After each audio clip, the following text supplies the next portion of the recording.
All right. Genesis 29.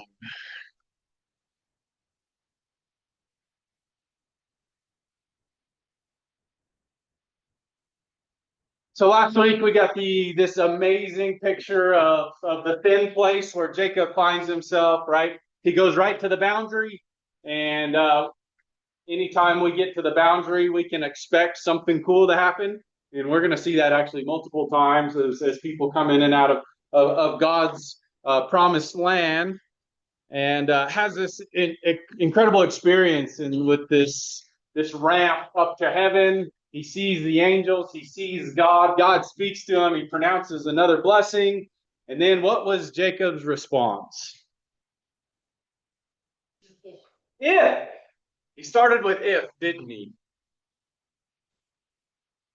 He experienced God, the fullness of God in the best and most incredible ways, and then he puts conditions on God. That is the first thing he did. If you will do this, this, and this, then I will. Right? We talked a lot about that last week, but when we take the conditions off God, we start to allow God to be God, and then things happen a whole lot better for us, right? Because Jacob still wants to be in control. And so this is a fight we're going to see with Jacob over the next several chapters, really throughout the rest of his life. He wants to be in control. He wants to be the one moving and shaking and deciding how things are going to work. And it's going to bite him. Not just once, not just twice. It seems like will be defined by this until he actually gives up and lets God. Anyone else have that experience? When we want to do our way, when we're uh, deciding how things should be done, and then at some point we're like, wow, how do I keep getting myself into this mess?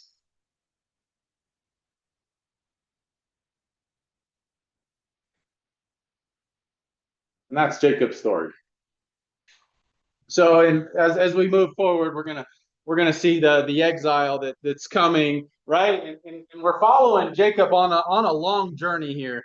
So as he gets from where he was at the Well of Seven to Bethel, where he had this vision, not very far. Like he didn't make it very far until he got to the boundary and had this dream. And but then in the next one verse, like he's gonna go hundreds of miles. Actually, he's going to go halfway back to Babylon, back to Haran, and it's just interesting how the narrator just kind of we just make a big jump there. Um, who's ready for more deception? Who's ready for more rivalries? Right? These things just don't go away. That we continue to study. Who's ready for more broken relationships from living outside the Eden ideal? Right? And it's these things that are happening. I think about this in the Shakespearean play sense. Genesis is a drama, right? It's also a comedy, right? We laugh a lot because some of this stuff's funny. The names today, the names in the past, like it's meant to be some comedy, but a lot of what I see, it's actually a tragedy. As we think about tragedy in that sense of tales of what not to do more than what to do. Lessons and consequences that happen when God's plan is not followed, and that's what we're going to continue to see as we move throughout this book. And if you haven't noticed yet, let me just give you a hint and a clue. Deception invites deception. Sin invites sin. Chaos invites chaos. Manipulation invites manipulation, right? But so also does goodness invite goodness. Tov invites Tov. And so the more we go down any one of these roads, the more of that we get. And Jacob keeps digging this hole he's in. And then he wonders why life is hard. Yeah, right. That whole the saying, right? When you find yourself in a hole. Put the shovel down. Go ahead, Louis. And this is with God still watching over him. Yes. How bad could it have been without God? Oh yeah. Yeah. It could have been a whole different story. Yeah. I mean, Esau would have killed him by now for sure. Yeah. Were it not for God's provision in hand upon him, like we probably wouldn't be reading about Jacob anymore. His story would be over. Um, but that is a great point that God continues to work through this because of the covenant that God made, not because Jacob's done anything to deserve this favor that God's placed upon him. We're going to see in this next chapter, we're going to see women, we're going to see these sisters pitted against each other by the wheeling and dealing men in this story. And we're going to watch how that just continues to eat them up and to pit them against each other. And we're going to see how that plays out. We're going to see how that puts them in places of insecurity, questioning their own values because of decisions that were made outside of them.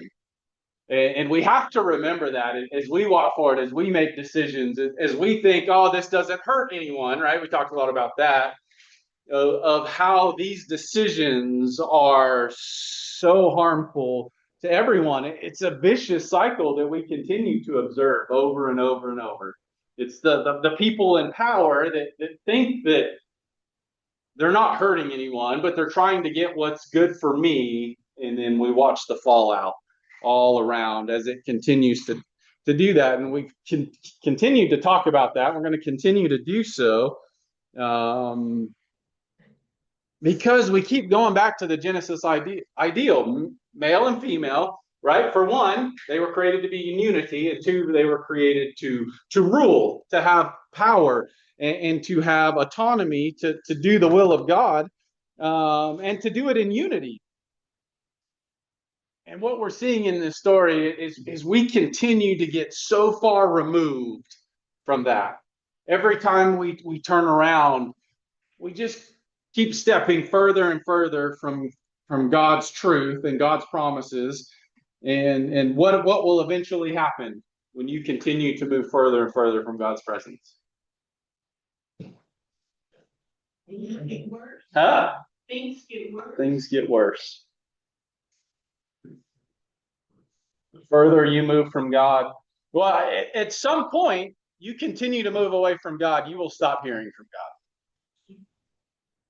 You will find yourself completely out of God's presence. The Israelites found that out the hard way, as they continue to progress, as they continue to shift away from God's words and his commands in the Old Testament.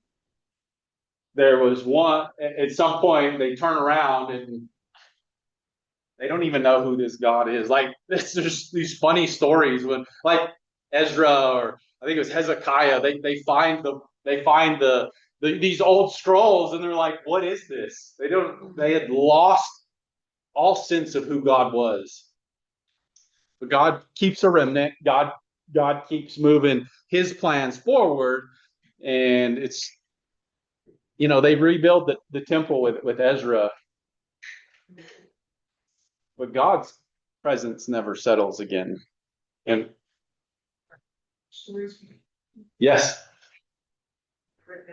Yeah. Yeah. No, we don't, to have our story blasted, but our story is also our testimony. You're right. Yeah. And we do that often. And these stories are meant to help us connect with how our lives are the same.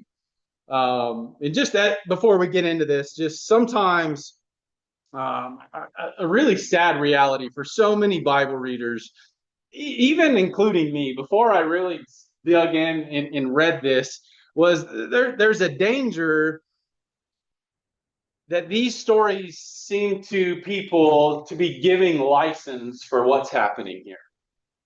Oh, deceiving each other is okay, right? Jacob did it in the Bible. He's God's covenant person. taking multiple wives, all the different things that actually people have used for hundreds and hundreds of years to give license to slavery and different things. Oh, it's in the Bible. It must be good, right? Is there a lot of danger in that?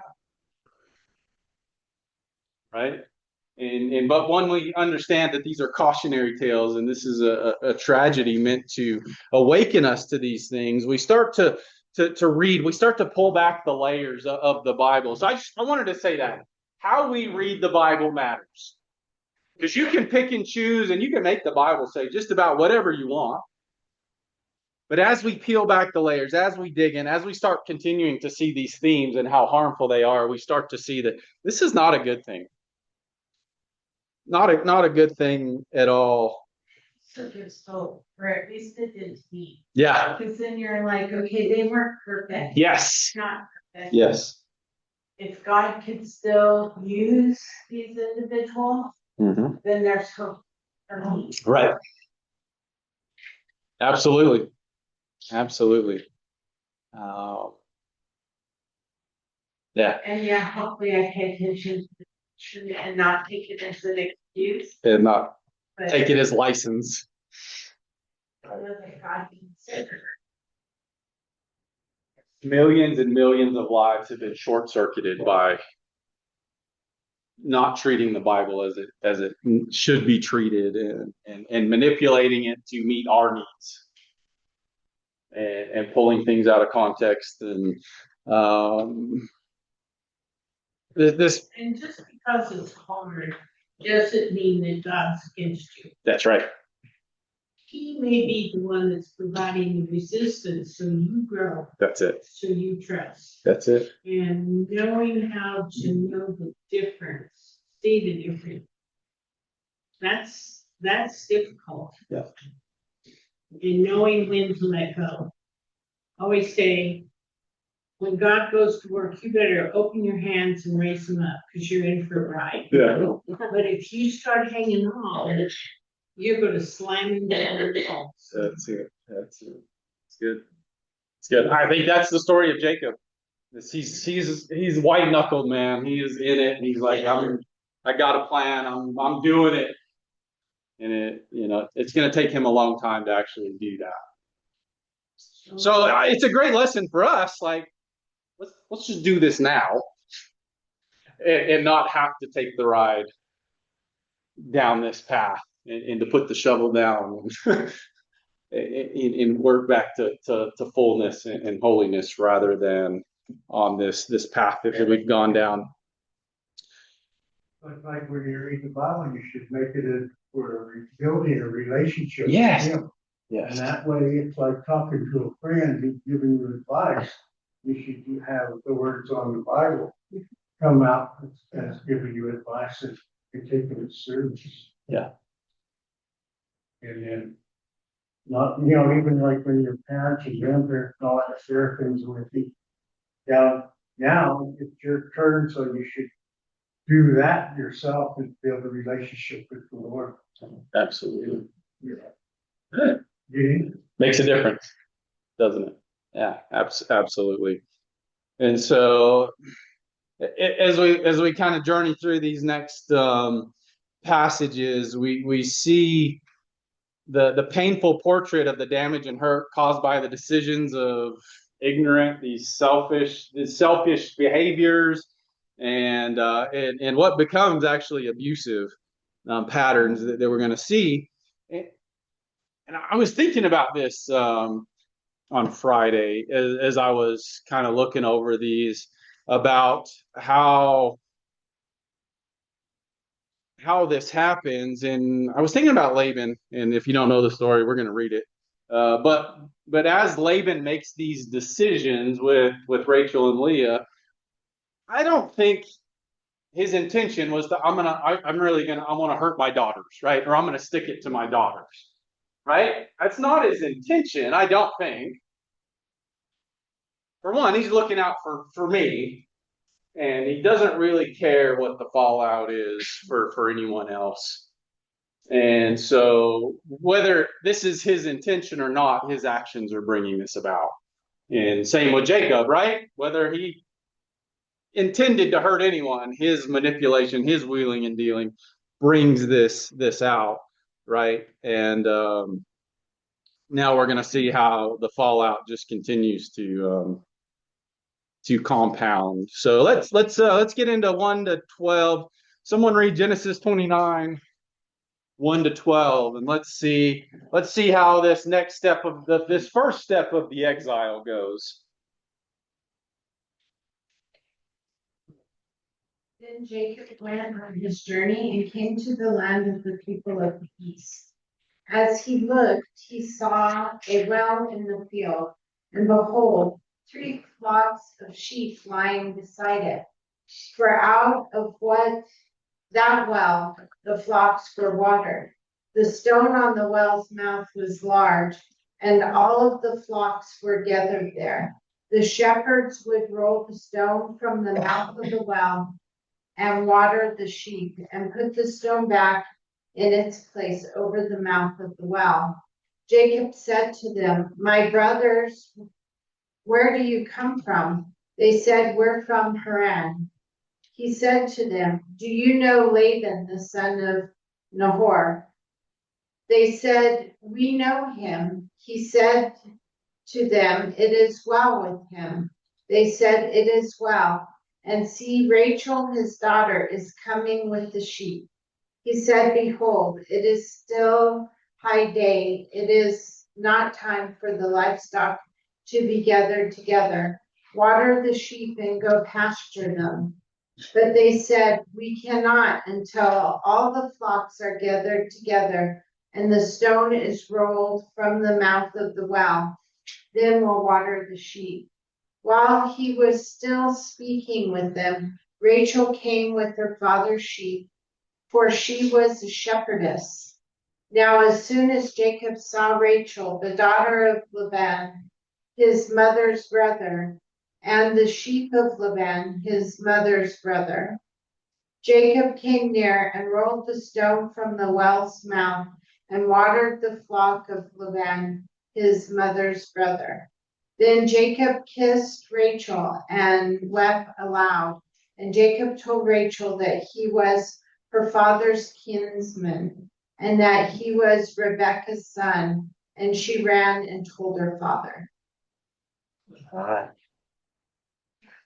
Jacob's being exiled. What direction? East. All right. And in the wilderness, he just happens to find a well. Right. So, all right. We've been here before.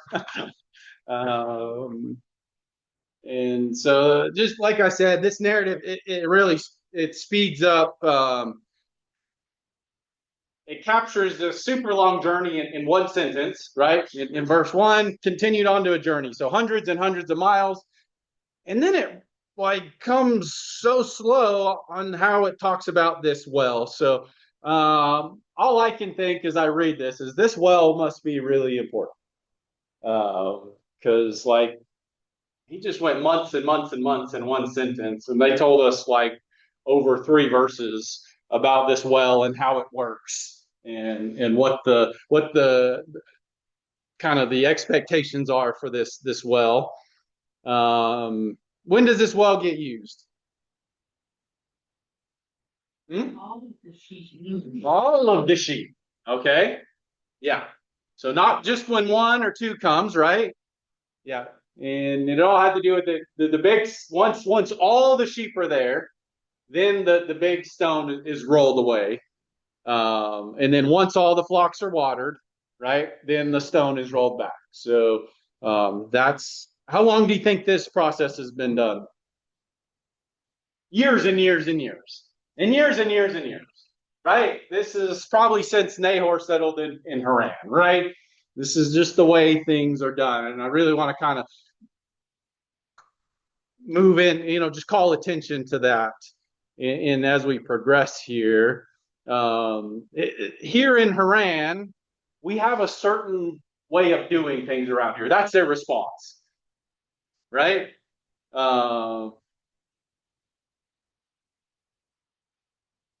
we can see that as they talks about this stone and how it works and the narrator just told us a lot about the process and how it's done and how it's been done and what that looks like. And then we get this little bit of dialogue from Jacob. My brothers, where are you from? Like it's almost like this is like dumb question of the year, right? These shepherds from Haran. He's in Haran, in the well of Haran. Where are you from? Haran. Like they're already not entertained by Jacob, right? How is Laban? How is Laban? Is he at peace? Is he shalom? Is what he asked. Is he shalom? Yeah, he's shalom. Do you know him? Like this guy's a big deal in the area. Of course, we know him. So this kind of how this back and forth goes. And here comes Rachel, his daughter. Now we should all be fascinated with names as we get to this point, and Rachel's is no different. I'm always interested now in new names as they pop up.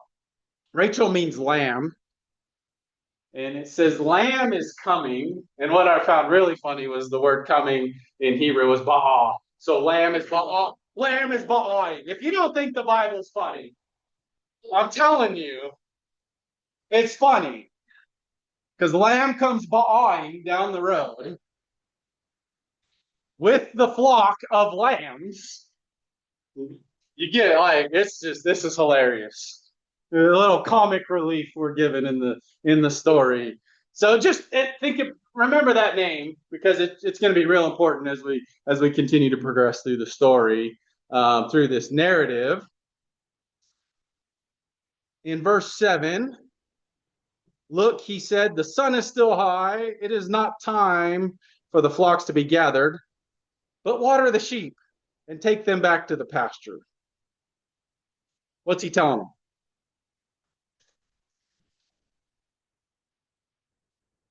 What's he telling these shepherds? Yeah. Is it time? It's not time, right? Huh? Not all the sheep are there.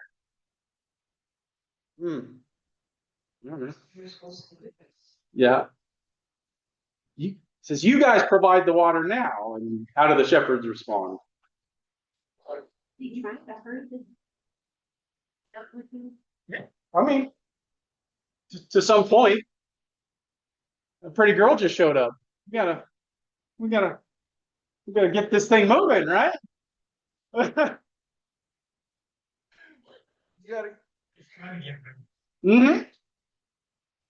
I think you're all over it, Louis. He's trying to get rid of them. Let's get this thing moving. Let's get this party started, right? I just saw something that interested me. I think that's exactly what we're supposed to see. And the response, you just got here. Who are you? And what are you doing? Like, who gives you the right? It said the stone was turned on. Yes. We can only do it one time a day, sure, that. Wow. Expected, you know, like- Okay. That's an interesting. Yeah, right. Yeah. Yeah, exactly. Exactly. Hey, look at me, right? I think we're starting to get the picture I think we're meant to see here of Jacob and how he's operating here. But it's like, listen, buddy. I think that when I hear the shepherd's response, this is, listen, buddy, this is our job. We've done this every day for years and years and years. We know what we're doing. And he didn't. He was under his mother's Yes. tent, and he was kind of like the overseer, Uh-huh. and he gets involved in this, and they're all looking at him like, Yeah. Yeah. Did Jacob ever work out in the field? No, that's not his thing, right? It's not his thing. But now now it's control, right? Control, that's a great thing. He's looking for control here. Also, if you ever done it when you're on a job and stuff, you're helping some people visit our 10, 15, 20 years. And they say to do this way. And if your first day and you go, but if we do it this way, shorter time, and they'll look at you like, where are you from? This is what we've been doing. But then I started playing Tom when I was 6, like, you know, there's a young person like that, and you think about it and you try his way and go, he did good. So sometimes I think. Yeah. Maybe just don't try it on day one, especially when you're talking to people that have like that's their life and they know how things work. And yeah, listen, buddy, this is our job. We know when to water the sheep. We know what's most efficient. We know what works. In verse 9, while he was still talking with them, Rachel, lamb, came with her Ba'ad, with her father's sheep, for she was a shepherd. When Jacob saw Rachel, daughter of Uncle Laban, and Laban's sheep, he went over and rolled the stone away from the mouth of the well and watered his uncle's sheep. So he told them what to do, and they didn't listen. So what's his response? I'll do it myself. I'm going rogue. If you won't do what I tell you to do, we talked about it's a wonder that Esau never killed him. Now it's a wonder that these shepherds didn't kill him. Right? Like, just think about this scene in the disrespect that he just gave to all these people out in a remote place where they're probably not going to find any bodies, right? They're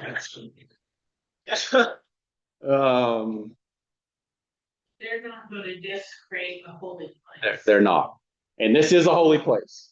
And this is a holy place. This is a holy place. We are meant to see that. In the wilderness, it's a place of life. And yeah, absolutely. Yeah. And that's what, Jacob said, the day is still big, right? The sun is still high.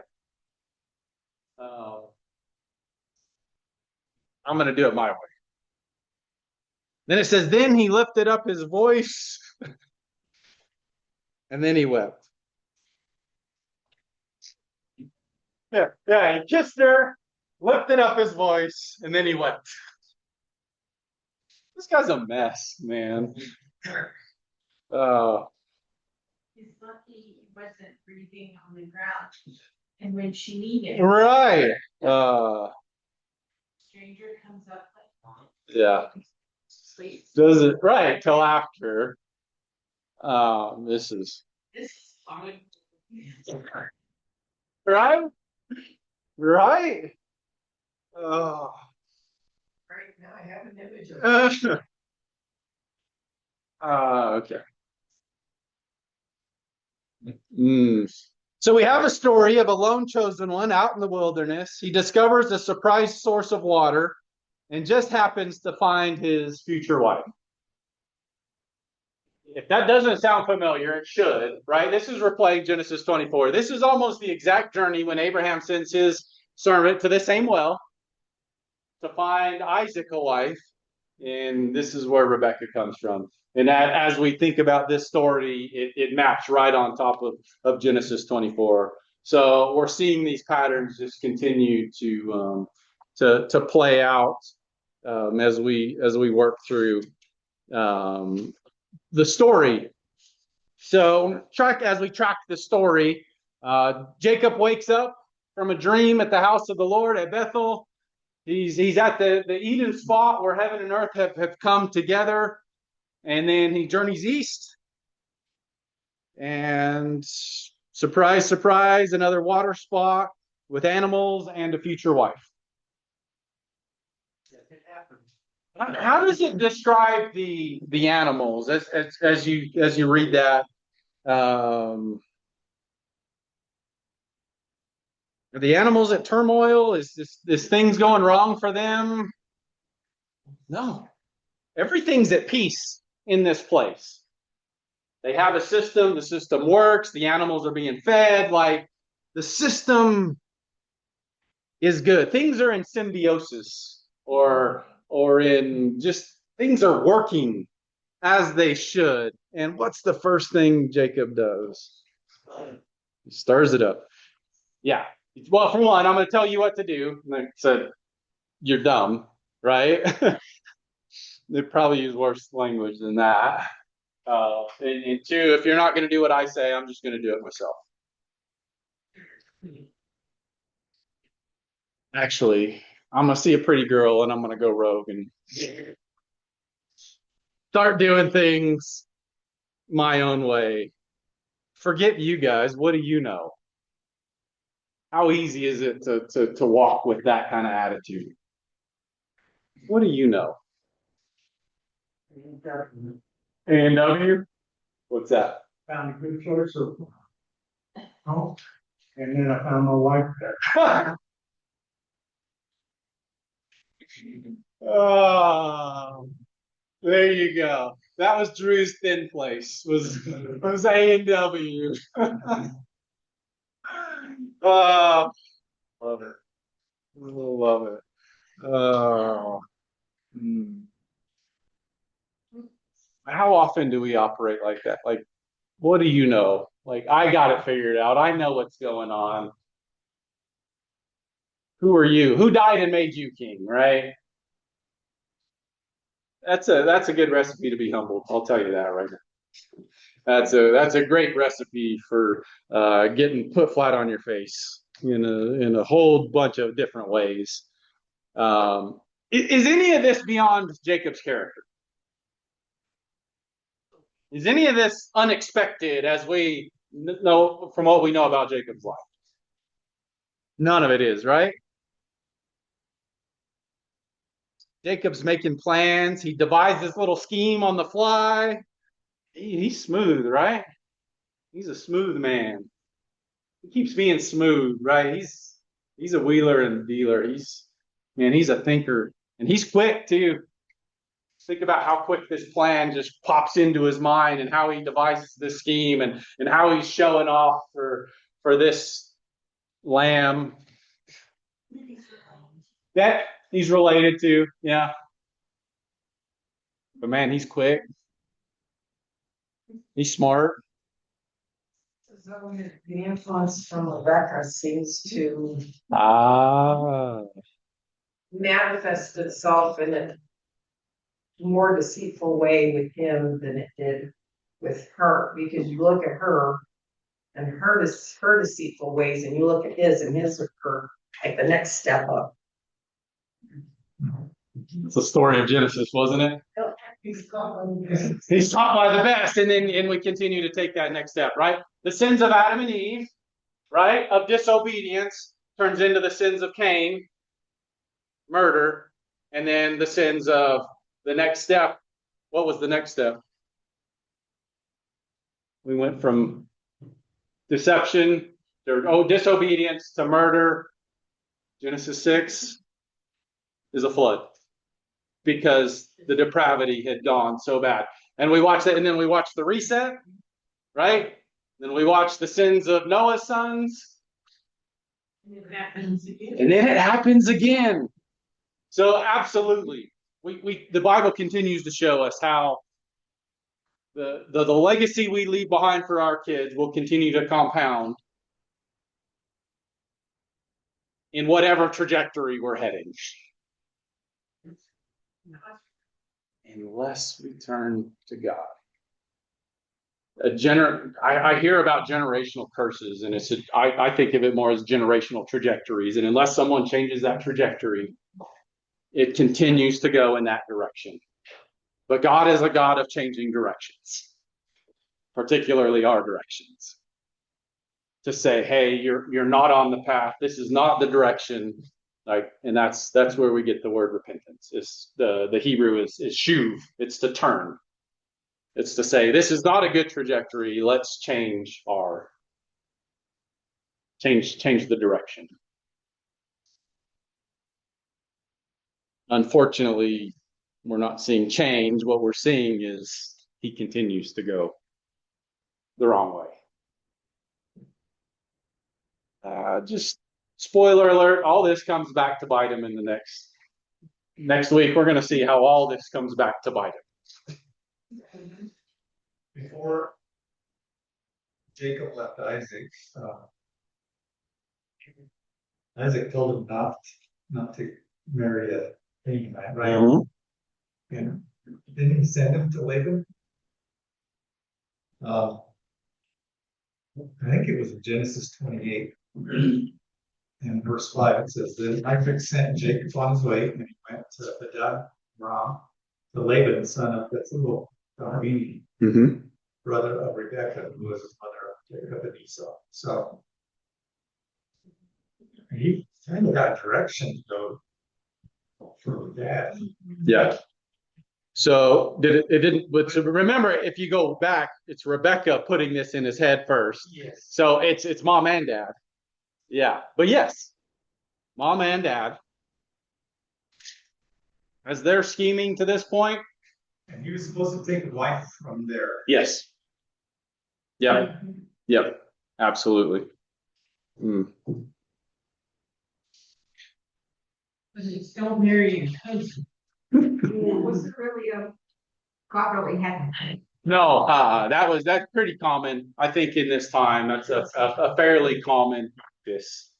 I mean, Abraham does it. Yeah, well, you keep it in the clan. Yeah. Seems weird to us, but that's So he gave him the law. correct.